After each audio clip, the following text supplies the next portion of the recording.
I went in to see about doing Crystal, the role of Crystal, and Aaron Spelling noticed I had a cross on, a little diamond and gold cross. He said, "Oh, I like that. Do you wear that often?" I said, "Yes, it's my favorite thing to wear." And then he started talking about other things. And then he said, "If you get the part," he said, "will you wear your cross?" I said, "Absolutely, I'll wear my cross." And then he said, "Well, what are you doing now in your life?" I said, "Well, funny, because as soon as I'm through with this, I'm going to go to Aspen and learn to ski. I've always wanted to ski, and I have a condo, and I have an instructor, and I have everything all set up."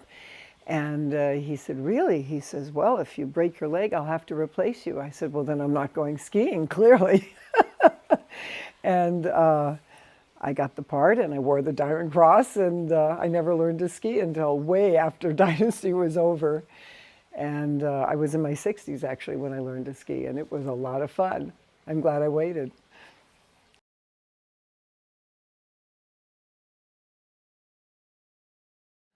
Well, firstly, when I read the script, I just fell in love with the character because it was my dream. Crystal was how I thought. Crystal was, for me, love was everything.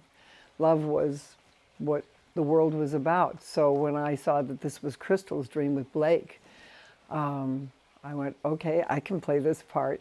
Of course, I drew on things in my life. I remember one of my first boyfriends was William Keck from the oil business family.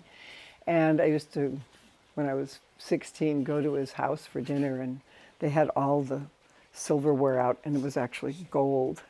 And I had never had dinner at home with 5 forks, few knives, spoons. I didn't even know which one to pick up, and I would just look over at everything, and everyone would kind of pick up the proper utensil and use it, and then I would pick it up, and I thought, oh my God, how does this work?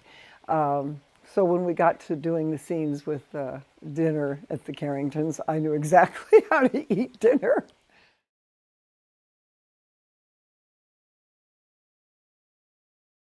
I don't know. I'm capable of doing it. We're all capable of doing it. That's the truth. That's funny. Would it be fun? I don't know. Maybe it would be fun to play the other side.